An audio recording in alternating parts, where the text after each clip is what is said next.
कीन के उनके रवैये देखते हैं, उनके बयानात जो छप रहे होते हैं, जो इंटरव्यूज़ वो दे रहे होते हैं टेलीविज़न पे, वो जब देखते हैं तो वो एक इंतहाई 180 डिग्री का जो है उसमें तजाद होता है। मेरे सामने एक बयान पड़ा, एक वज़ीर का फरमा रहे अनकरीब आवाम को सस्ती चीनी मिलेगी, और आगे लिखा है पाकिस्तान हर फोरम पर भारतीय बर्बरियत सामने लाता रहेगा। सर, भारत को कोसने से पहले अगर हम ये देख लें कि हम खुद अपने अवाम के साथ क्या कर रहे हैं। पेट्रोल बहरान हुआ, चीनी बहरान हुआ, उसकी रिपोर्ट फाइल हुई, उसके बाद जो मरकजी किरदार तो नहीं, बहरहाल एक किरदार थे जहांगीर तरीन साहब, वो बैरून मुल्क जाकर के अपने फार्म हाउस में बैठे हैं। एहतसाब की यहाँ बातें हो रही हैं। सर, किसका एहतसाब होगा? वो तो वहाँ बैठे हैं। यहाँ पेट्रोल शॉर्ट हो जाता है, चीनी वालों को कोई पता नहीं चलता। सुप्रीम कोर्ट कह रही है, चीफ जस्टिस कह रहे हैं, मेरे सामने पड़ा है बयान के अदविया साज इदारों का बहुत बड़ा माफिया, हुकूमत में फैसला करने की हिम्मत नहीं। चीफ जस्टिस, कंपनियां खाम माल की खरीदारी के नाम पर सारा मुनाफा बाहर भेज देती हैं। ड्रग रेगुलेटरी अथॉरिटी क्या कर रही है? मैं ये बात, मुझे कोई दिलचस्पी नहीं है कौन क्या कर रहा है, कितना सवा सत्यानाश होगा, क्योंकि I can expect anything now. ये ढलान पे गाड़ी है जिसकी ब्रेकें फेल हो चुकी हैं, जिसका स्टीयरिंग कोई उखाड़ के ले जा चुका है, खत्म। ये इकोनॉमियां शिकोनॉमियां, अखलाकियात देखो, आपका हाल तो देखो, किधर खड़े हो। और मैं कहता हूं वेस्ट में वो खंजीर हराम है, उसमें मिलावट नहीं होती, जिसने खाना है खाए, उसको पता है कि ये खोता नहीं है। आप हलाल में पानी इंजेक्ट करके, भाई मैं जो कह रहा हूं वो भाई वो छोड़ो, बस सोच लो, कहो कि हाँ ये बात बेसिकली अच्छा 10-15% तो ठीक ही बकवास कर रहा है। I was not expecting any miracles और एनी वंडर्स एट ऑल।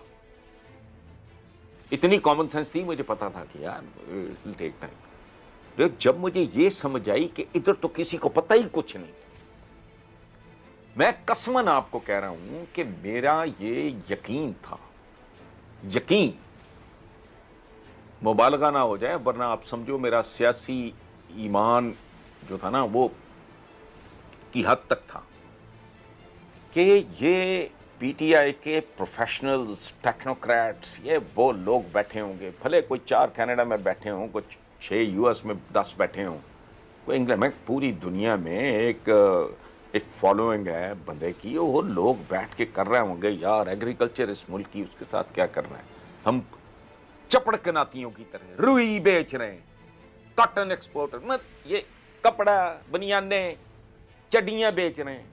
वो जमाना देखो किधर जा रहा है, कोई इंजीनियरिंग गुड्स की तरफ आओ।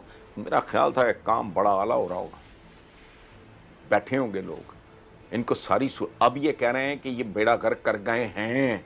वो मुझे तो भाई घर बैठे, मैं तो सोशलाइज करता ही नहीं, मैं तो मिलता जुलता हूं ही नहीं लोगों से, तब भी मुझे घर बैठे पता था कि सूरत हाल क्या है। आपको भी पता होगी, अखबारें भरी होती थी, क्या कर गई है नून लीग, क्या कर गए हैं पीपल्स पार्टी वाले, तो उसमें कौन, तो मुझे अंदाजा था कि इनको तो बिल्कुल पता होगा, और पता होगा तो कल जाके इससे निपटना कैसे, उसकी तैयारी भी हो रही होगी। I was such a bloody fool, I was an idiot. घर बैठे ही मैंने अज्यूम कर लिया कि ये हो रहा होगा। ये कौन है? इस मुल्क का यही तो अजाब है, खुलफाए राशिदीन का तो इनकी नापाक जबानों पे नाम, इन्हें कोड़े मारने चाहिए, उनके नाम लेते हैं। दूध आपका केमिकल से बनता है, वहां महजब दुनिया में गायें दूध देती हैं,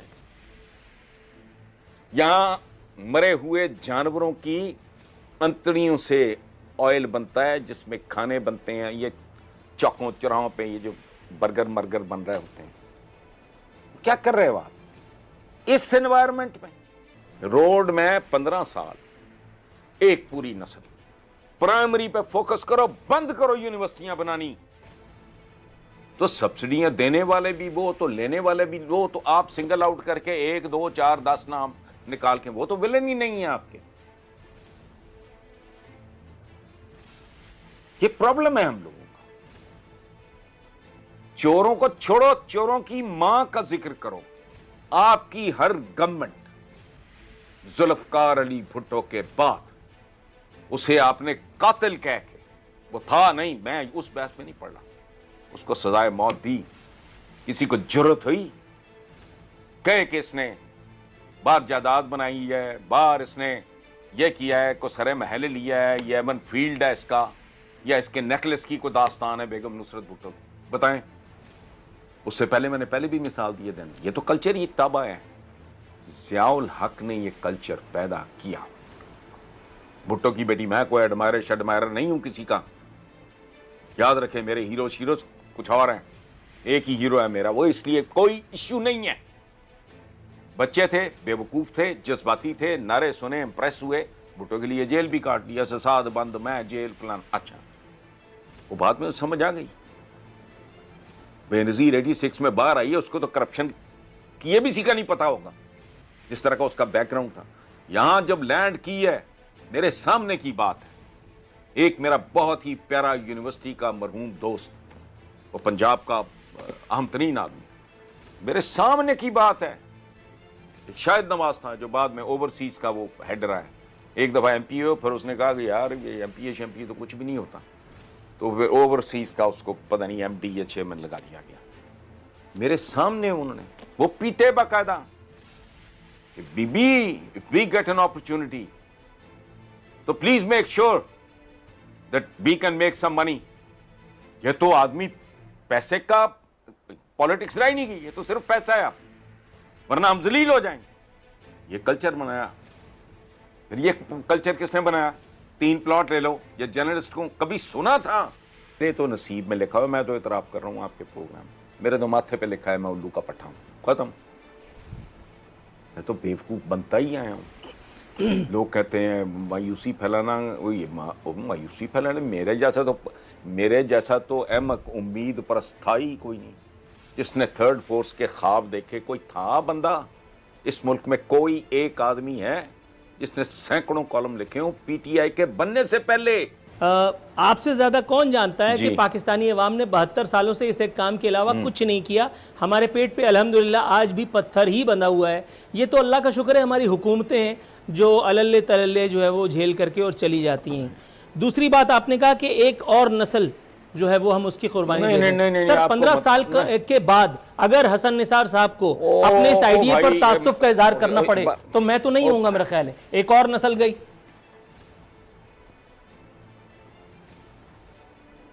नहीं, आप तो फिर होंगे। मुझे अपना पता है 15 साल बाद कि मैंने डेफिनेटली नहीं होना, और मैंने अपने प्रोग्राम में कहा था कि मेरी कब्र पे जूते मारना। आपने दोनों बातें गलत की हैं। पेट पे पत्थर जैसे हमारे बंदे, ये आवारगी, बदमाशी, गुंडागर्दी, अवाम दुश्मनी का नतीजा है। पेट पे पत्थर बांधना ग़ज़वा खंदक की सुन्नत है। You need to have a cause, you have to B